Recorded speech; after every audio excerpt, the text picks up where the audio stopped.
اسے صحابی کہتی ہے۔ آپ وہ عظیم تابعی ہیں حضرت عمر بن عبد العزیز کہ 61 ہجری یا بعض روایات میں 63 ہجری میں آپ پیدا ہوئے اور 25 سال، بہت مختصر عمر ہے، 25 سال کی عمر میں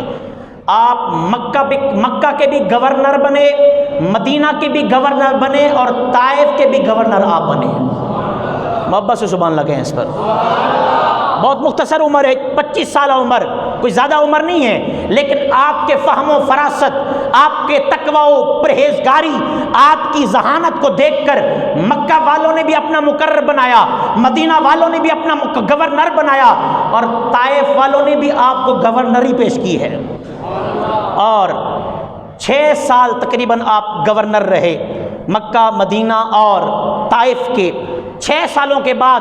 جب آپ نے دیکھا کہ ان کی عبادت میں، ان کی ریاضت میں، ان کی خشیت الہی میں، ان کے معاملات میں فرق پڑتا ہے اور آپ سمجھتے ہیں کہ آپ جو ہے اس کے اہل نہیں ہیں، تو خود ہی آپ استعفیٰ لکھتے ہیں اور استعفیٰ لکھ کر آپ پیش کر دیتے ہیں۔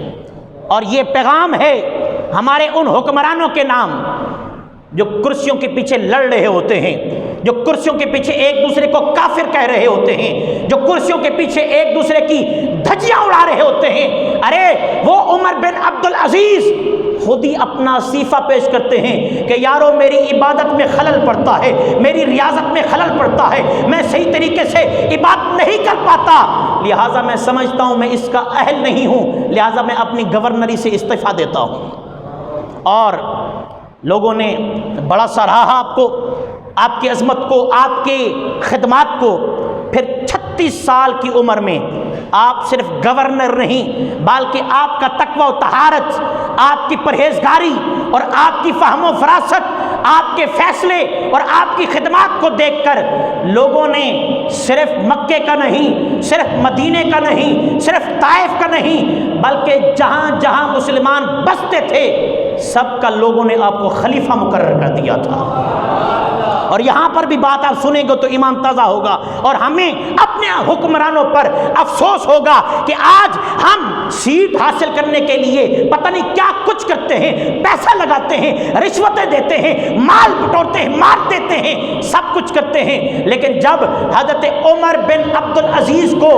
لوگوں کا خلیفہ بنایا گیا تو آپ کی اہلیہ محترمہ حضرت فاطمہ کہتی ہیں کہ آپ خلیفہ مقرر ہوئے، آپ پہاڑی پر یا بلند مقام پر کھڑے ہو گئے اور آپ نے اعلان فرمایا، روتے رہے، کہا کہ لوگوں میں اس کا اہل نہیں ہوں، میں یہ کام نہیں کر سکتا، میں خلیفہ نہیں بن سکتا۔ حالانکہ آپ خلیفہ بن سکتے تھے، حالانکہ آپ کے اندر صلاحیت تھی تو لوگوں نے مقرر کیا تھا، خود ہی مقرر کیا۔ اب حضرت عمر بن عبد العزیز چلتے ہیں، لوگوں نے کہا نہ، آپ کے علاوہ کوئی اور نظر نہیں آتا، لہٰذا آپ مہربانی فرمائیں، قبول فرمائیں۔ حضرت فاطمہ کہتی ہیں، آپ کی اہلیہ محترمہ کہتی ہیں، جب گھر آئے نا مسلح گرایا اور گرا کر رو رہے ہیں، گڑ گڑا رہے ہیں، آنسو بہا رہے ہیں، رب کی بارگاہ میں جوڑ جوڑ کر ہاتھ عرض کر رہے ہیں، یا اللہ کرم فرما، مجھ پر بہت بھاری بھرکم جو ہے وہ بھاری بھرکم عہدہ دے دیا گیا ہے، میں اس کا اہل نہیں ہوں۔ اور آپ نے ساری رات رو کر یہ دنیا کو بتایا ہے کہ لوگوں حکمرانی کوئی بڑی بات نہیں ہے، مصطفیٰ کی غلامی کا اعزاز حاصل کرنا بڑی بات ہے۔